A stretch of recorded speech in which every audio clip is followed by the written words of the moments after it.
Yeah, this is a Bren Mark 1. More Brens. It's a Canadian.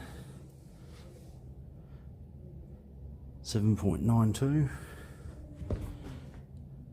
Now we've got the 7.62 Bren gun. They call this one the L4A4, made in Lithgow. Now we got the SLRs, drill purpose.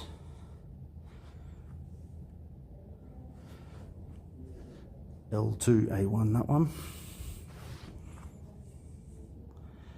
Okay, this one's the heavy barrel automatic. It's a Canadian rifle. And I believe once those bipods are folded up, that becomes the fore-end. Australian X3 F2A2 automatic. Yeah, right. Now there's also one that I haven't seen here that apparently the Vietnam vets used to use. They called it the bitch. It was a cut down, shortened barrel version. So now we're onto the M60s. Minimise. L7A1 general purpose machine gun. We call them Mag 58. And we got a boys anti-tank rifle here. For those of you who are familiar with that, and we got some Piats, L72 or M72, sorry, 66, the AT4, Panzerbush 54, M20 rocket launcher. This is, I'll go back to the start. G'day mate. Good. Okay, so we're starting back here in the 1800s.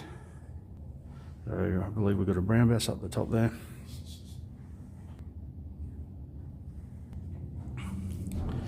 We got Spencer for you American guys. Artillery, carbine, Snyder Enfield conversion. That was just like an old musket you guys used in the Civil War. Here's the longer version, just the rifle version. Then we head down to the Martini. Now we've got the Martini 450 caliber. This is one that I don't know about. The Clashier Terry carbine. One of my all-time favourites. Martini Henry Cadet 310. That one's made in England, but they made them here too. Now we're getting to the short magazine Lee Enfields. Lee Metford, that one.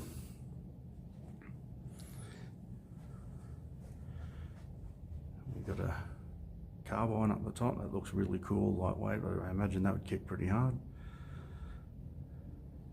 Now we're getting into the SMLEs, down to the number 4 that was never produced here. Australia never adopted that one. Sniper's rifle. Everyone loves the jungle carbine. Now we got some of these experimental, all the next ones from here down are all experimental Australian rifles. Legend rifles.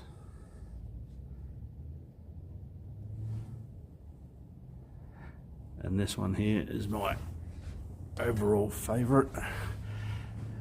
And I've already built a couple of similar ones, similar one to that. Mine's got a 14.5-inch barrel. And if you notice, these have all got the peep sights.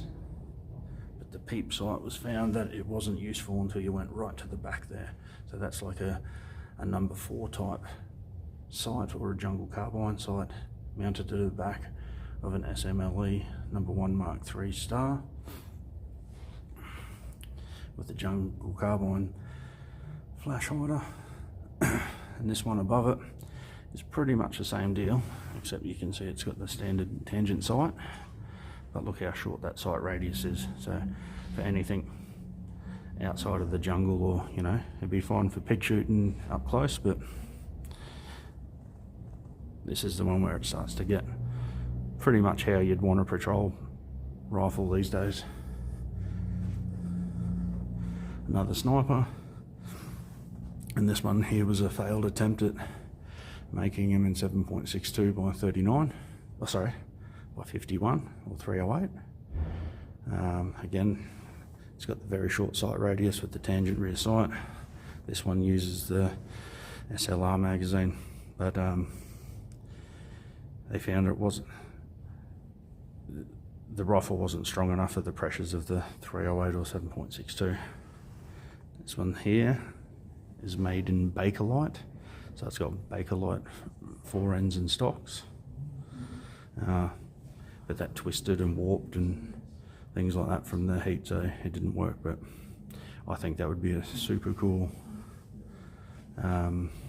project using carbon fibre or fiberglass these days, and I'd love to see some built-in pick rails in the top. AR buttstock on the back.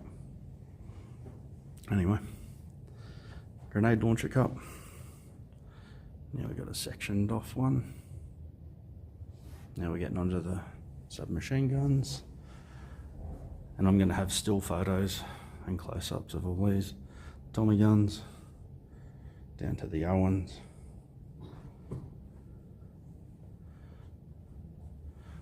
More Owens, the lightened version up the top there. And this was a genuine paint scheme used in the jungles of World War II.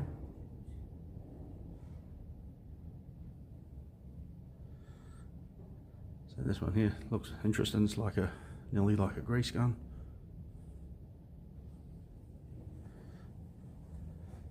Some SLRs.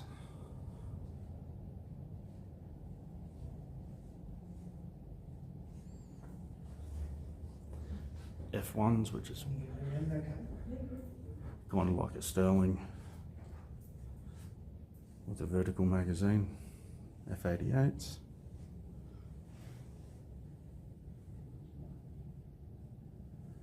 Okay.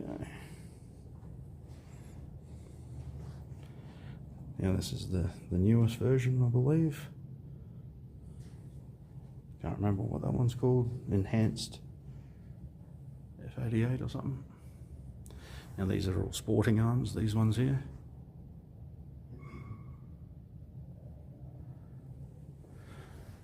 .22 Hornet.